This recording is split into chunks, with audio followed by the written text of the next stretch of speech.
अतर Kazmi peoples party कहती है कि अगर मुंतखब हुकूमत 5 जुलाई को ख़त्म नहीं होती तो पाकिस्तान आज सुपर पावर होता। अब इतने बरस हो गए, तकरीबन 46 बरस अगर एग्जैक्टली बात की जाए, अगले 46 बरसों में भी कोई इस मिशन को पूरा नहीं कर सका, क्यों?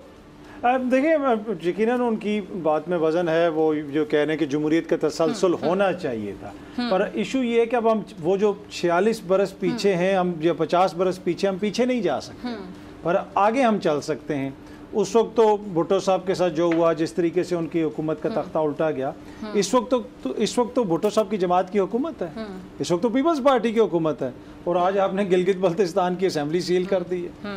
आज 5 जुलाई को आप वहाँ पे इजलास नहीं बुलाने दे रहे, इधर आप ये कह रहे हैं कि ये पार्लियामेंट जो है इतनी मुकद्दस है कि सुप्रीम कोर्ट कोई फैसला देती है तो पार्लियामेंट मानने से इनकार कर रही है, तो वो भी कोई पार्लियामेंट है ना, उधर भी तो आवाम का वोट पड़ा हुआ है, उसको आप फैसला नहीं करने दे रहे। वहाँ पे अदालत बता रही है कि जनाब सील हो गया, ये हो गया, वो स्पीकर साहब बाहर खड़े और पुलिस वाले अंदर नहीं जाने दे रहे।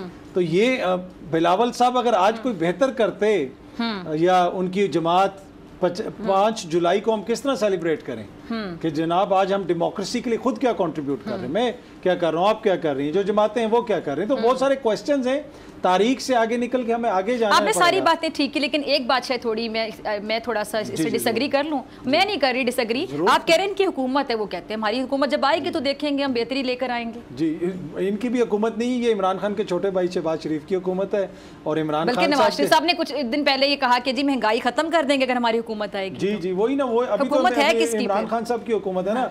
बिलावल साहब ने आधी दुनिया घूम ली, अभी दोबारा वो आज अमेरिका चले गए, जापान से भी होके आ गए, तो आप पूरी पर्क्स एंड प्रिविलेजेस तो इस्तेमाल कर रहे हैं। देखिए, ये कोई 1-2 बरस की कहानी नहीं, हम ये नहीं कह रहे कि सारी बुराइयां इसी हुकूमत के अंदर है, माजी में भी बहुत कुछ होता रहा, एक पूरी तवील इसकी फहरिस्त है, पर इशू वही है कि क्या हमने 50 साल पीछे रहना है या हमने 5 कदम आगे बढ़ाने हैं। मुझे वो आगे बढ़ते हुए ये नजर नहीं आ रहा। शाह खाबर साहब, आप माहिर कानून हैं, कानून पे गहरी नज़र रखते हैं, आइन को भी समझते हैं, ये जो आइन है ये तो बड़ा क्लियर है बहुत सी चीज़ों में, फिर हम उलझ के रह जाते हैं आइन की डिफरेंट चीज़ों को लेकर, क्यों? देखिए, बात ये है कि आइन जो है वो तो हर चीज़ का अहाता करता है। 1973 का आइन जो है वो एक मुतफ़िका आइन है, और उस पर हर एक का भी इत्तेफाक है। और देखिए, आइन के अंदर एक आर्टिकल 5 है, वो ये कहता है कि रियासत से वफादारी जो है वो हर शख्स का फ़र्ज़ अवलीन है, और आइन और कानून की पासदारी और उसकी ऑब्ज़र्व करना जो है ये भी एक इनएलिएबल ऑब्लिगेशन है ऑफ एवरी सिटीज़न, और जो पाकिस्तान में मौजूद है। बात ये है, ये जितने भी मसाइल पैदा हो रहे हैं वो इसलिए हो रहे हैं कि हमने जो एक ट्राइकोटोमी ऑफ पावर का जो कॉन्सेप्ट है आइन में, अदलिया का, इंतज़ामिया का, मुकन्नना का, ये एक पैरेलल चीज़ें चलती हैं, और इनको जो कोऑर्डिनेट करता है वो आइन करता है। अगर हमारी ये तमाम इदारे, अदलिया, इंतज़ामिया और मुकन्नना, अपने अपने जो उनके फ़राइज़ जो उनको सौंपे गए हैं आइन में, उनकी ऑब्लिगेशन जो है, अगर वो अपनी अपनी डोमेन में रहते हुए काम करें, तो ये जितने क्वेश्चंस हम अभी हमारे ज़हनों में आ रहे हैं कि मामलात क्यों ख़राब हो रहे हैं, क्यों पार्लियामेंट जो है वो उस तरीके से लेजिस्लेशन नहीं कर रही जिसका उसका काम है। अदलिया में भी ये पोजीशन है कि वो इतना बैकलॉग है पिछला, जो क्रिमिनल केसेस हैं या सिविल केसेस हैं, वो आप अगर अंदाज़ा लगाएं तो वो लाखों की तादाद में जो है वो पेंडिंग पड़े हुए हैं। मैं ये नहीं कहूँगा कि उसका जो है वो कसूरवार सिर्फ जुडिशरी है, ये तमाम इदारे हैं। हमने अपनी प्रायोरिटीज़ अब तक सेट नहीं की। प्रायोरिटीज़ हमने अपनी अपनी जो एक 1.5 इंच की मस्जिद बनाई हुई है उसकी हद तक है, कलेक्टिवली हमने नहीं किया। मैं ये समझता हूँ कि आइन के मुताबिक हर इदारा अपनी हदूद और क़यूद में रहकर काम करे, एक दूसरे के मामलात में मुदाखलत ना करे, तो मैं समझता हूँ कि आइन में हर चीज़ का हल मौजूद है और तमाम चीज़ें बेहतर हो सकती हैं। यही सवाल में लेके आपकी तरफ आती हूँ। अहम सवाल जहन में आता है कि बड़े आराम से इस्टेब्लिशमेंट पर इल्ज़ाम लगा दिया जाता है सियासतदानों की जानिब से। कोई जाता है जी मुझे निकाल दिया, कोई पूछता फिरता है मुझे क्यों निकाला, कोई कहता है कि ये हो गया वो हो गया, और ये हमें सियासतदान ही बताते हैं कि इस्टेब्लिशमेंट का किरदार होता है। और फिर ये सियासतदान जब कोई जाता है तो दूसरा कहते हैं जी दूसरा आपका अलाकार बनता है, खुल के ये बातें होती हैं, तो फिर ये इसमें हमारे सियासतदानों की कितनी कमज़ोरी होती है?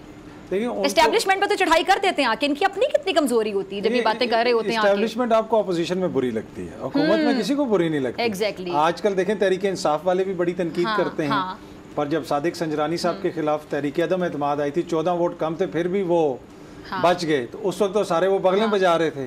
آج ان کو صادق سنجرانی سے برے لگتے ہیں کیونکہ وہ رات کو آرڈیننس ایک پاس کر دیتے ہیں. تو یہ وہ چیز ہے نا, یہ وہ کوسچن ہے جو ان کو خود سے کرنے کی ضرورت ہے کہ یہ کتنے کمزور ہیں. یہ سیکھ رہے کہ دیکھیں کمزوری ہر انسان میں ہوتی ہے, ہم انسان ہیں نا, ہر انسان میں کمزوری ہوتی ہے, اپنی کمزوریوں سے آپ سیکھتے ہیں. تو پھر تنقید نہ کریں اسٹیبلشمنٹ پہ, دیکھیں پھر مانے کہ ہم کمزور ہیں. نہیں دیکھیں سیدھی سی بات سنیں, کوئی بھی تنقید سے, میں بھی تنقید کرتا ہوں, شاہ خاور صاحب بھی کرتے ہیں, مفتی صاحب بھی کرتے ہیں, آپ تنقید سے کوئی نہیں روکتا. ایشو یہ ہے کہ جب آپ جس نہج پہ چیزوں کو لے جاتے ہیں, آج بھی دیکھیں, آج بھی میں ابھی آنے سے پہلے مجھے خبر دیکھ رہا تھا کہ 3 جوان ہمارے شہید ہوئے ہیں. دیکھیں آپ کو ڈیفرنس کرنا پڑے گا نا.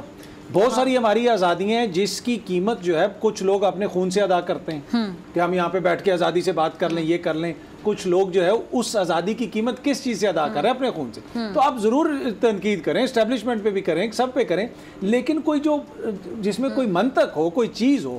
آپ وہی پرانے گڑے مردے لے کے اسی کو لگے رہیں گے اور اسی کے اوپر آپ کنسنٹریٹ کرتے رہتے ہیں. تو یہاں پہ مین کوسچن یہ ہے کہ ٹھیک ہے اسٹیبلشمنٹ کا ایک تاریخی کردار ہے جس کو اسٹیبلشمنٹ نے خود بھی مانا اور ان کو بھی ادراک ہے, پر اس میں بہتری جو ہے وہ لا سکتے ہیں سیاستدان کافی حد تک. وہ میں یہ کیوں عرض کر رہا ہوں, عرض اس لیے کر رہا ہوں کہ ان کو عوام سے ووٹ ملتے ہیں, یہ عوام کے ووٹ لے کے آتے ہیں. جتنی بھی معزز جماعتیں جو اس وقت قیادت میں حکومت میں ہیں یا بھی جو اپوزیشن میں, یہ تمام نمائندے ہیں.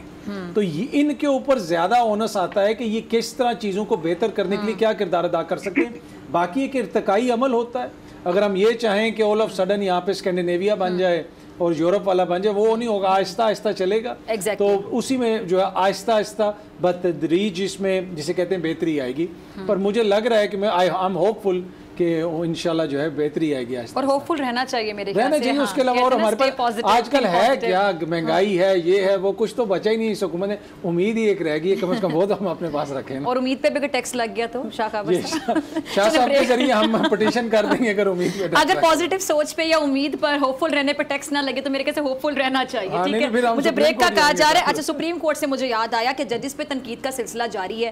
اب ججز بھی سب نے, کسی نے اپنا فیوریٹ جج کسی کو سمجھ لیا, کسی نے کسی کو. بڑا افسوس ہوتا ہے جب ججز پر تنقید کی جاتی ہے, لیکن ایک صاحب نے تو سپریم کورٹ پر ایک بڑا الزام لگا دی ہے. ظاہری بات ہے اس کی تحقیقات ہوں گی, کیا ہوگا آگے, کیا سٹیپ ہوگا. اس کے بعد نون لیگ کو یا ان کے موقف کو اس پوائنٹ سے کتنی تقویت ملے گی, کیا فائدہ ملے گا؟ دیکھیں, پہلی بات تو یہ کہ پاکستان میں جو نظام عدل ہے وہ قطعاً مثالی نہیں ہے. بہت سارے جگہوں پہ بہت سارے لوگوں کے ساتھ زیادتی ہوئی. یہاں پہ تو ہم نے یہ بھی دیکھا سابق ایک وزیر اعظم کو پھانسی پہ چڑھا دیا گیا جس قسم کے مقدمے میں. اس وقت بھی ایک سابق وزیر اعظم کے اوپر جس قسم کے مقدمے ہیں. نواز شریف صاحب کے ساتھ بھی ہو سکتا ہے کافی جگہوں پہ زیادتی ہوئی ہو. تو اس میں تو کوئی آپ دو رائے نہیں ہے. اور آپ سینئر جو لوگ ہیں وہ بھی باتیں کر رہے ہیں, پر ہوتا یہ ہے کہ کیس آپ کو اپنا پھر عدالت میں ہی لڑنا پڑتا ہے. ٹھیک ہے, اس دور کے اندر جو ہے, ویسے تو یہ حامد خان صاحب نے یہ کیس جو پاناما والا کیس ہے جہاں سے سلسلہ شروع ہوا تھا, شروع میں شاہ خاور صاحب کو مجھے بیک کریں گے, حامد خان صاحب نے اس کو آرگیو کرنا شروع کیا تھا. تو میرے خیال میں اگر ان کو اس وقت بھی اندازہ, پتہ نہیں شاید اس وقت پھر ان کو اندازہ نہیں ہوگا, ابھی چیزیں ان کے سامنے کلیئر ہوئی ہوں گی, تو وہ شروع میں تو انہوں نے اس کو آرگیو وغیرہ کیا تھا. یہ ایک علیحدہ چیز ہے کہ کسی جگہ پہ کہیں پہ ان کے ساتھ زیادتی ہوئی, لیکن وہ جو اوور آل جو پاناما کا سٹوری تھی وہ تو ایک عالمی سطح کا مبینہ کرپشن کا سکینڈل تھا جو بین الاقوامی اشرافیہ ہے ان کے نام سامنے آئے تھے. پھر اس میں بھی اب یہ وہ جو کیس ہے وہ کس طرح شروع ہوا, یہ ہو سکتا ہے کہ جناب اس کو نیب میں بھیجا جانا چاہیے تھا, وہاں سے وہ ہونا چاہیے تھا, بہت ساری اس میں آپ آرگیو کر سکتے ہیں. لیکن وہ جو جائیدادیں وغیرہ سامنے آئی تھیں وہ آج بھی ادھر ہیں, ان کے اوپر متضاد بیانات آج بھی ادھر ہیں, ان کے اوپر پارلیمنٹ میں کھڑے ہو کے کیا کہا گیا کہ یہ ہیں حضور وہ ذرائع, وہ چیز بھی آج ہی ادھر ہے. میری لندن تو کیا پاکستان میں بھی کوئی جائیداد نہیں ہے, الحمدللہ 2006 میں خریدے تھے. We don't know who is paying the rent, مطلب یہ وہ سارے تضاد تھا.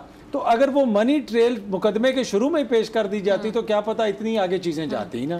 تو یہ بھی ہے. باقی یہ میں اس سے بالکل انکار نہیں کرتا ہوں کہ سسٹم میں کہیں نہ کہیں ہو سکتا ہے کہ عین ممکن ہے کہ میاں صاحب کے ساتھ زیادتی ہوئی ہو. اچھا, ایک اور بات آپ نے اب بھی بولی کہ شاید ان کو پہلے بھی اندازہ تھا لیکن پہلے نہیں انہوں نے اظہار کیا. یہ جو پہلے اندازہ ہوتا ہے, یہ پہلے اندازہ ہوتا ہی نہیں چیزوں کا, یا اچانک سے اندازہ ہوتا ہے, یا پھر اندازہ ہوتا ہے لیکن اسٹریٹجی حکمت عملی کے تحت کہہ لیں, مصلحت کے تحت چیزیں ڈسکلوز نہیں ہو رہی ہوتی, اظہار نہیں ہو رہا ہوتا, اور وہ عین مناسب وقت کا انتظار کیا جا رہا ہوتا ہے, پھر اظہار کر دیا جاتا ہے. देखिए मुझे नहीं पता कि उनको पहले अंदाज, मैं एक वैसी मैं वैसे आपकी एक राय जानना चाह रही हूं कर रहा था कि इसलिए कि उनको शुरू में वो इस केस से वाबस्ता रह चुके हैं, तो इस वजह से उनको चीजों का ये पता। हम सिर्फ उनकी बात नहीं कर रहे, ओवरऑल बहुत से लोग इंकशाफात अक्सर कर देते हैं, तो किसी वक्त का इंतजार कर रहे होते हैं या बाकी उनको भी तब वो इंकशाफ हो रहा होता है। देखिए सम टाइम चीजें आपको बाद में आप रियलाइज करते हैं, सम चीजें सम टाइम बाद में बहुत सारी चीजें क्लियर होती हैं। It's not always easy. देखें कि आप उसी वक्त चीजें क्लियर भी हो जाएं और आप बात भी कर लें, बहुत सारी रिस्ट्रिक्शंस होती हैं, बहुत सारी चीजें होती हैं, और अगर कोई शख्स एक इन्फॉर्म्ड किस्म की इंफॉर्मेशन सामने लेके आ रहा है, कभी भी लेके आ रहा है, उसको वेलकम करना चाहिए। ठीक है, अगर आपको ये वीडियो पसंद आई तो सब्सक्राइब करें और बेल आइकन पर क्लिक करें। अवाम के लिए एक और मुश्किल, आटे की अदम दस्तयाबी पर अवाम परेशान। शदीद गर्मी में यूटिलिटी स्टोर्स के बाहर लंबी लंबी कतारें। बोल ने निभाई सहाफती जिम्मेदारियां, पहुंचाई घर घर ये आवाज। इस्लामाबाद के यूटिलिटी स्टोर से सस्ते आटे का हुसूल शहरियों के लिए ख्वाब बन गया। बोल न्यूज हकायक सामने ले आया है। आओ मिलकर आवाज उठाएं, पाकिस्तान को बदलें बोल के साथ। बोल बना अवाम की आवाज। अवामी शिकायत पर बोल ने किया मुताल्लिका इदारों से मुतालबा। सुबह 6 बजे से आकर ये लोग आटे का इंतजार करते हैं। 7 बजे आई हूँ और नहीं मिल रहा है आटा, पैसे नहीं होते थे उधारे लेकर आती हूँ। वो कहते हैं जी 7 खजूर लाजमी लें, हमारे पास आटे के पैसे नहीं होते तो खजूर कहाँ से लें। क्योंकि बोल है पाकिस्तान का नंबर 1 न्यूज चैनल। सब्सक्राइब करें और बेल दबाएं ताकि कोई खबर रह न जाए।